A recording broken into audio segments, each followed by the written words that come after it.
Hey guys, hope you've been doing well and learning along.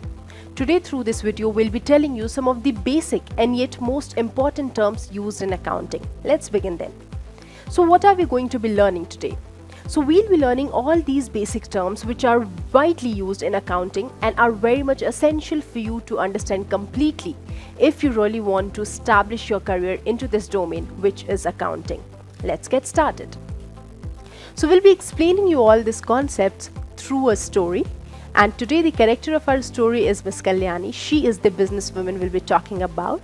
So Kalyani decides to have a business of spices, and at the moment she just is not ready or doesn't want to get into any kind of partnership, and hence she decides to own her business, and that's why we're going to call her the sole proprietor for her business. And this is how she becomes the proprietor of her business. Now what is next? Now to run any business, you need to have some amount of money, right? So initially, Kalyani decides to spend, let's say, 10,000 rupees in her business, like to set up the business, to make sure or ensure that the business runs smoothly.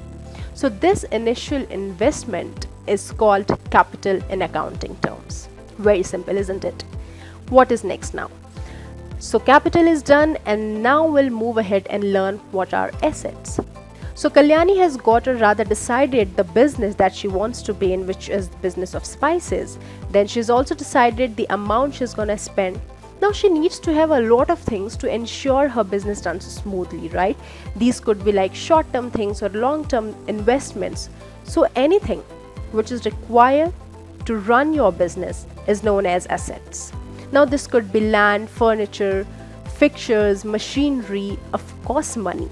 Whatever that's going to be helping you run your business, either in long term or short term, are known as assets. We've also done a detailed video on assets where we have also explained the varieties or kind of assets. So you can always go back and refer to that video to understand assets better and in detail. So this was about assets. What next? Next on our list we have got goods. So what are these? Now to define it very simply, I would say goods refer to the products which a business produces or want to sell it off. So in this case, Kalyani wants to sell what or do the business of what? Spices. She wants to sell these spices to her customers. So in this case, goods are nothing but these spices.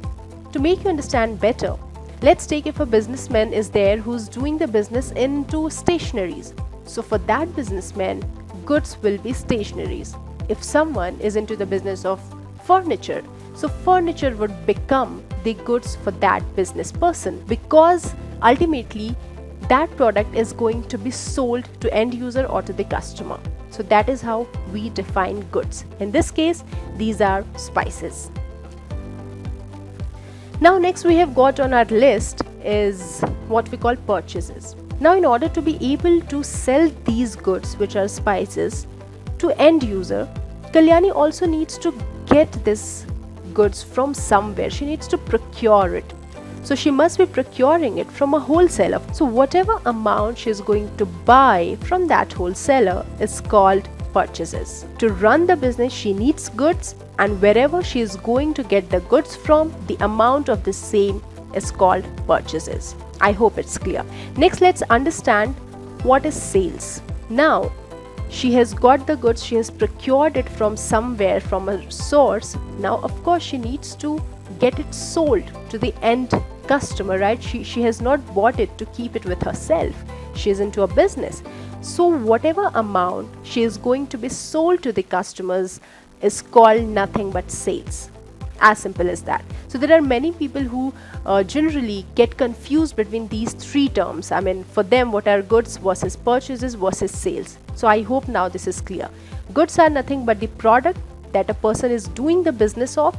Now purchases, whatever amount the businessman is going to buy from a particular source or a wholesaler is called purchases, and the amount sold to the end user or customers are called sales.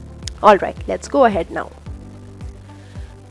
Now whenever these terms like sales and purchases come into the picture, there are two other terms also that exist, and we call them cash or credit purchase and sales. Now we have already understood the concept of purchasing and selling. Now understanding cash and credit is again very easy. So whenever you're buying something and making an immediate payment, then that payment or that transaction will fall under cash purchase or sales, and that's how the definition goes. If the payment is made immediately while buying the products, then we'll call it cash purchase in terms of any transaction being made between Kalyani and the wholesaler, and cash sales if the transaction is being made between Kalyani and the customer. Similarly, what is a credit purchase or sales? So if, let's suppose you're buying something but you are not making the payment immediately, rather you are going to be making the payment sometime in future, and in that case that purchase or sales will be called as credit purchase or sales, right? Again, for example, if Kalyani goes to the wholesaler and makes immediate payment for her product, which are spices in this case, then they'll be called cash purchase, otherwise they'll be called credit purchase. Similarly, if a customer visits Kalyani's store and if Kalyani receives immediate payment for her products, then they'll be called as cash sales, otherwise it'll be called credit sales, because customer is going to be making the payment in the future and not immediately, right? I hope it's clear now. So since we have now understood these two concepts, which are cash purchase and credit purchase, there's again one term exists which are called creditor. Now what are these? So a very simple definition goes like, one who gives the credit while selling the product is someone we call a creditor. And let us also understand what is a debtor, because then I'll be able to give you an example and you will be able to understand it better. So creditor is this, then what is a debtor? So let's understand that. So now debtor's definition goes like, one who gets the credit, right, while buying the product is someone we call a debtor. Now let's take an example.